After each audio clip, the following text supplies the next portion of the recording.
മൂന്നാർ സൈഡിലേക്ക് ട്രിപ്പ് പോകാൻ പറ്റിയ ക്ലൈമറ്റാണ് ഇപ്പോൾ. മൂന്നാറിലേക്ക് പോകാൻ പ്ലാൻ ചെയ്യുന്നവർക്ക് ബ്ലോക്കിൽ കിടന്ന് ടൈം കളയാണ്ട് നല്ല പീസ്ഫുൾ ആയിട്ട് മൂന്നാറിൽ എത്താൻ പറ്റിയ ഒരു റൂട്ടും പോകുന്ന വഴിക്ക് കാണാൻ പറ്റിയ സ്ഥലങ്ങളും പറഞ്ഞു തരട്ടെ.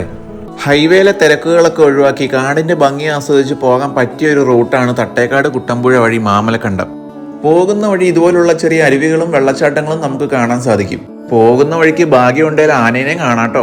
അവിടെ നിന്ന് മാമലക്കണ്ടം സ്കൂളും കണ്ട് ഇരുമ്പോലം വഴിക്ക് പോകുമ്പോഴുള്ള ഒരു ഹിഡൻ സ്പോട്ടാണിത്. ഗൂഗിൾ മാപ്പിൽ ഇരുമ്പോലം ചെക്ക് ഡാം എന്ന് സെർച്ച് ചെയ്താൽ ഇതിന്റെ ലൊക്കേഷൻ കിട്ടും. പോകുന്ന വഴിക്കാണ് ചില്ലിത്തോട് വെള്ളച്ചാട്ടവും ഉള്ളത്. ഇരുമ്പുപാലത്തിൽ നിന്ന് കല്ലാർ മാങ്കുളം വഴിക്കാണ് പോകേണ്ടത്. പോകുന്ന വഴിക്ക് തേയിലത്തോട്ടങ്ങളും വെള്ളച്ചാട്ടങ്ങളും ഒക്കെ കണ്ട് ചില്ല് ചെയ്ത് പോകാൻ പറ്റിയ റൂട്ടാണിത്. അവിടുന്ന് ലക്ഷ്മി എസ്റ്റേറ്റ് വഴി മൂന്നാറിലേക്കുള്ള യാത്ര ഒരു ഫീൽ ഗുഡ് എക്സ്പീരിയൻസ് ആണ്. ഒട്ടും തിരക്കില്ലാണ്ട് തേയിലത്തോട്ടങ്ങളുടെ ഇടയിലൂടെ ഡ്രൈവ് ചെയ്യാൻ പറ്റിയ ഒരു കിടിലൻ സ്പോട്ടാണ് ലക്ഷ്മി എസ്റ്റേറ്റ്. ഒന്ന് വന്നാൽ വീണ്ടും വീണ്ടും വരാൻ തോന്നിപ്പിക്കുന്ന എന്തോ ഒരു മാജിക്കൽ വൈബ് ഇവിടെയുണ്ട്. ക്യാമറ എങ്ങോട്ട് തിരിച്ചാലും നല്ല കിടിലൻ ഫ്രെയിംസ് ആണ് ഇവിടെ.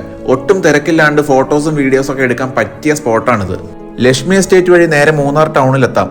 അപ്പോൾ ഈ അവധിക്ക് മൂന്നാറിലേക്ക് ട്രിപ്പ് പോകാൻ പ്ലാൻ ചെയ്യുന്നവർക്ക് ഈ വീഡിയോ ഷെയർ ചെയ്യാനും ഫോളോ ചെയ്യാനും മറക്കണ്ട.